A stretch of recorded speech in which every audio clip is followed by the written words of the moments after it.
بلکہ بازار کے سبھی تاجر اس کے فیصلے سے متفق ہو گئے۔ یہ دیکھ کر قاضی بڑا حیران ہوا کہ میں نے ساری زندگی اس عہدے پر گزاری، لیکن یہ موچی جس نے ساری زندگی لوہے کو گرم کرنے اور کوٹنے کا کام کیا، آخر اس کے پاس اتنی عقل کہاں سے آ گئی؟ موچی وہاں سے چلا گیا، لیکن اس دن کے بعد وہ موچی پورے کہرہ شہر کے اندر اتنا مشہور ہو گیا کہ اب کسی کو کوئی مسئلہ درپیش ہوتا، کسی کو کوئی شکایت ہوتی یا کسی کے درمیان کوئی تنازع کھڑا ہوتا تو وہ اس کا فیصلہ کروانے کے لیے کہرہ شہر کے قاضی کے پاس نہیں بلکہ اس موچی کے پاس جاتے۔ اور حیرت کی بات تو یہ تھی کہ وہ موچی اس کام کا 1 روپیہ بھی نہیں لیتا۔ اب وقت گزرنے لگا اور اس موچی کی شہرت دن بدن بڑھنے لگی، حتیٰ کہ ایک ایسا وقت آ پہنچا کہ وہ قاضی اتنا پریشان ہوا کیونکہ کئی دن گزرنے کے بعد بھی اس کے پاس کوئی مقدمہ نہیں آیا۔ وہ بڑا پریشان ہوا کہ آخر اسی طرح چلتا رہا تو وہ موچی میرے نام کو دبو دے گا۔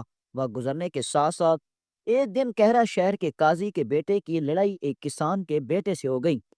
گاؤں کے لوگوں نے جب دونوں کو لڑتے ہوئے دیکھا تو وہ ان کو قاضی کے پاس لے گئے، کیونکہ وہ قاضی کا بیٹا تھا اور اگر اسے موچی کے پاس لے جاتے تو شاید قاضی کو یہ بات پسند نہ آتی۔